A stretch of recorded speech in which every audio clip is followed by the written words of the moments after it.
हाँ, शुरू किया जाए।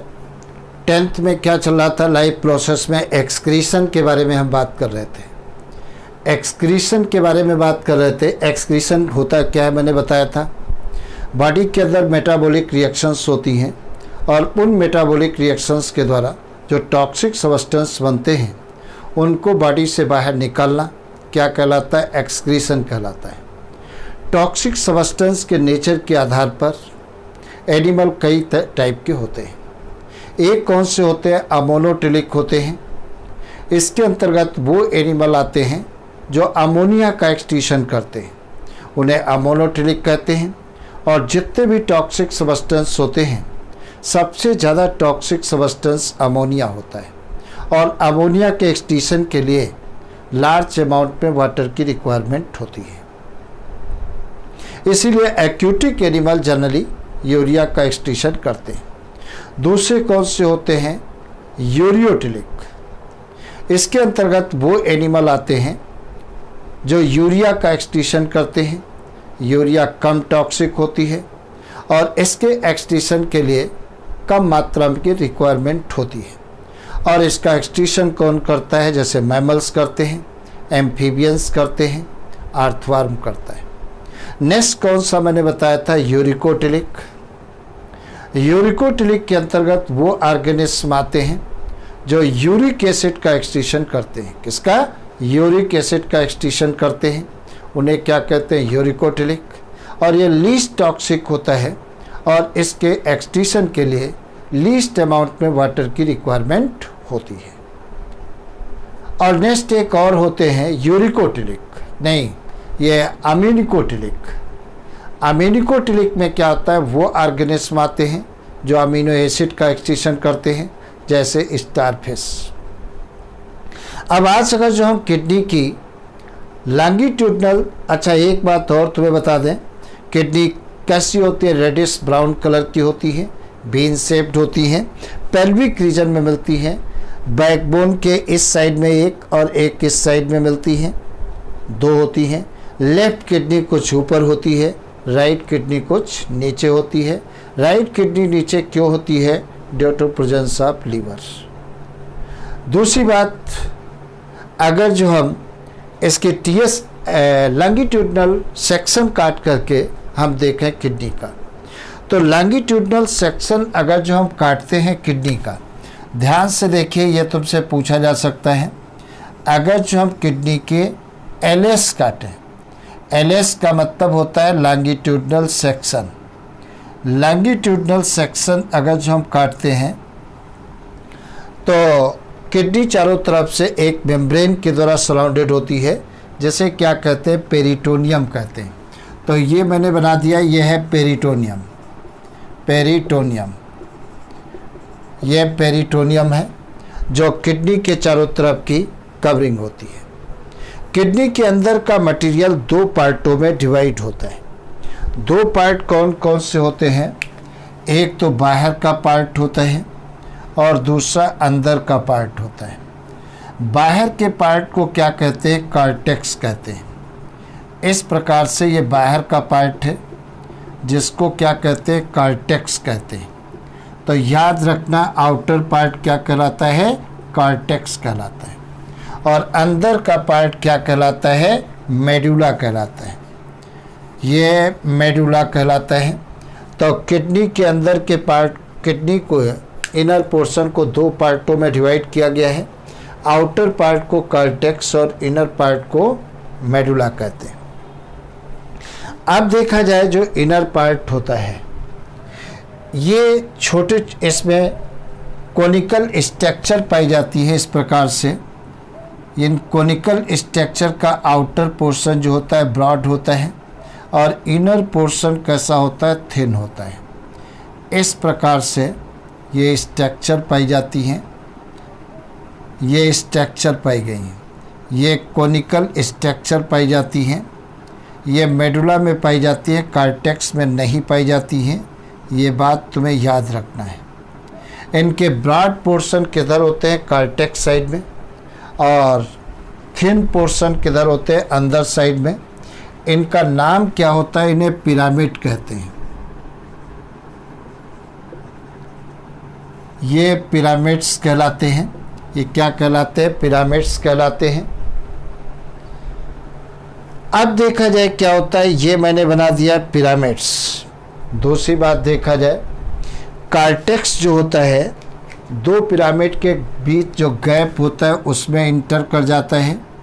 ये जो कार्टेक्स दो पिरामिड के बीच के गैप में इंटर हो गया, इसे क्या कहते हैं? रेनल कॉलम ऑफ वर्टिनी कहते हैं। ये रेनल कॉलम ऑफ बर्टिनी कहलाता है। बर्टिनी कहलाता है। इसे क्या कहते हैं? रेनल कॉलम ऑफ बर्टिनी कहलाता है। यहाँ पर देखिए ये वाला पोर्शन कैसा होता है? फनल शेप्ड होता है। इस फनल शेप पार्ट को क्या कहते हैं? पेल्विस कहते हैं। ये क्या कहलाता है? ये पेल्विस कहलाता है। और पेल्विस ही आगे की तरफ बढ़ कर के क्या बनाता है? यूरेटर। ये यूरेटर बनाता है जो जा करके यूरिनरी ब्लैडर में ओपन होता है। इस प्रकार से किडनी की अगर दूसरी बात देखा जाए, यहाँ से क्या होती है? रेनल आर्टरी ब्लड को अंदर लाती है। ये क्या होगी? रेनल आर्टरी होती है। तो इसे क्या कहते हैं? रेनल आर्टरी कहते हैं। ये रेनल आर्टरी कहलाती है। और ये क्या कहलाती है? रेनल वेन कहलाती है। ये क्या है? Renal vein. और पिछली क्लास में मैंने बताया था रेनल वेन के अंदर यूरिया सबसे कम मात्रा में पाई जाती है, तो इसे क्या कहते हैं? रेनल वेन कहते हैं।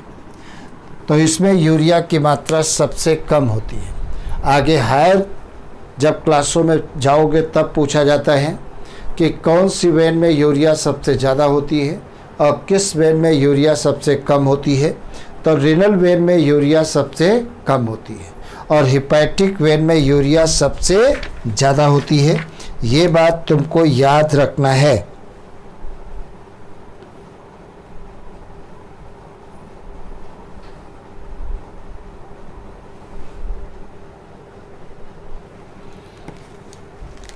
तो ये चीज़ें तुम्हें याद रखना है। और किडनी की स्ट्रक्चरल और फंक्शनल यूनिट क्या होती है? नेफ्रॉन होती है।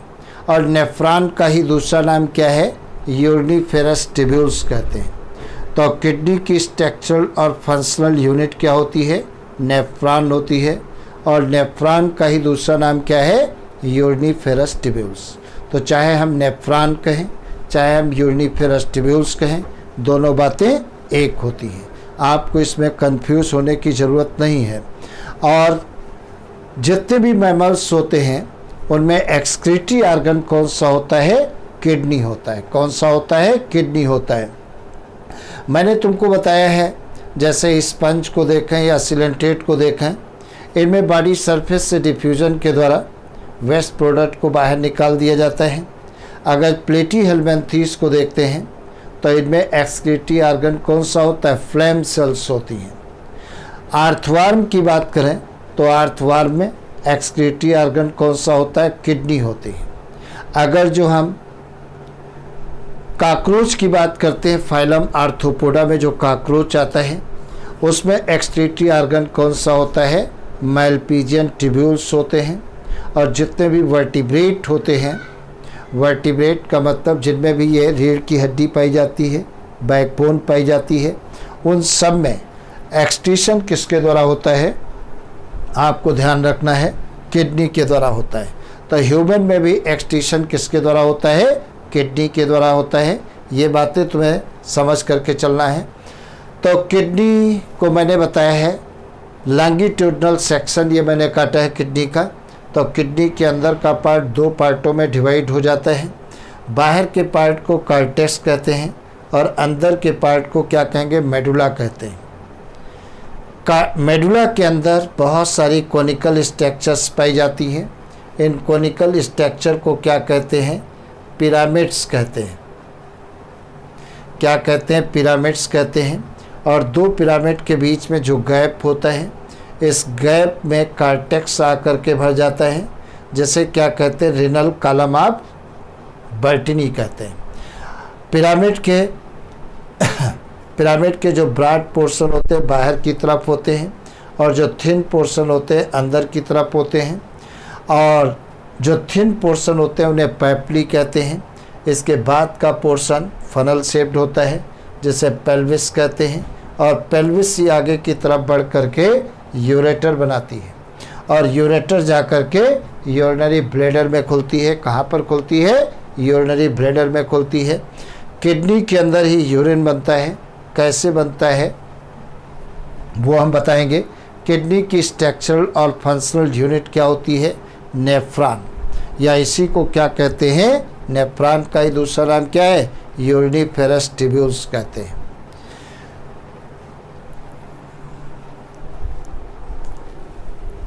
तो ये क्या कहलाता है? पिरामिड्स।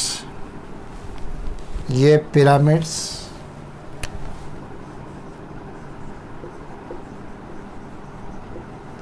ये पिरामिड्स कहलाते हैं। तो ये बातें तुम्हें याद रखना है। और ये जो किडनी का आउटर पोर्शन कैसा होता है? कॉन्वेक्स होता है, और इनर पोर्शन कैसा होता है? कॉन्केव होता है। इस कॉन्केव पोर्शन को क्या कहते हैं? हिलम कहते हैं, और या नोज कहते हैं। यहीं से क्या होता है? रीनल आर्टरी किडनी के अंदर इंटर करती है और रीनल वेन बाहर निकलती है। और अभी अभी मैंने बताया है रीनल वेन के अंदर यूरिया की मात्रा सबसे कम होती है, और हिपैटिक वेन के अंदर यूरिया की मात्रा सबसे अधिक होती है। समझे? तो ये क्यों अधिक होती है? क्योंकि लीवर के अंदर यूरिया बनती है। तुमको कल मैंने बताया था यूरिया का प्रोडक्शन कहाँ पर होता है? लीवर में होता है, और यूरिन का प्रोडक्शन कहाँ पर होता है? किडनी में होता है। समझे? दूसरी बात तुम्हें बताएं कि किडनी बॉडी के अंदर बहुत बड़ा इम्पोर्टेंट रोल अदा करती है, क्योंकि ब्लड को फिल्टर करने का काम कौन करता है? किडनी करती है। अगर किडनी फेल हो जाती है तो आदमी की ज़िंदगी बहुत कम रह जाती है। हीमोडायलिसिस कराओगे, हीमोडायलिसिस से ज़्यादा 2-3 साल तक आदमी ज़िंदा रहेगा, मर जाएगा। इसलिए डेली व्यायाम करना बहुत ज़रूरी होता है, योगा करना ज़रूरी होता है, जैसे बॉडी के अंदर के जो आर्गन हैं वो प्रॉपर वर्क करते रहें। और दूसरी बात, अगर जो डेली आप योगा करते हैं, भले ही 15 मिनट के लिए करें, तो बॉडी के अंदर एक फ्रेशनेस आ जाती है, एक्टिवनेस आ जाता है बॉडी के अंदर, और तब आपका ब्रेन अच्छा चलता है, पढ़ाई अच्छे से होगी। इसलिए लाइफ में ज़्यादा नहीं तो 15 मिनट के लिए ही योगा पर विशेष ध्यान दें। तो आज इतना, फिर अगली क्लास में हम तुम्हें पढ़ाएंगे। चैनल को लाइक कर लीजिए, सब्सक्राइब कर लीजिए, और बेल आइकन प्रेस कर लीजिए। और मैं बार बार ये बात कह रहा हूँ, खुद पढ़ाई करिए और अपने दोस्तों को भी करिए। बताइए कि सारे लेक्चर डाले जा रहे हैं, जिससे खुद आगे बढ़ोगे और तुम्हारे दोस्त भी आगे बढ़ेंगे। और जब दूसरे के बारे में, दूसरे की उन्नति के बारे में आप सोचोगे, तो भगवान तुम्हारी उन्नति के बारे में सोचेंगे। ठीक है? कंपटीशन रखिए, ज्वेलसी नहीं। कंपटीशन के साथ अगर ज्वेलसी आ जाएगी तो आदमी बर्बाद हो जाता है।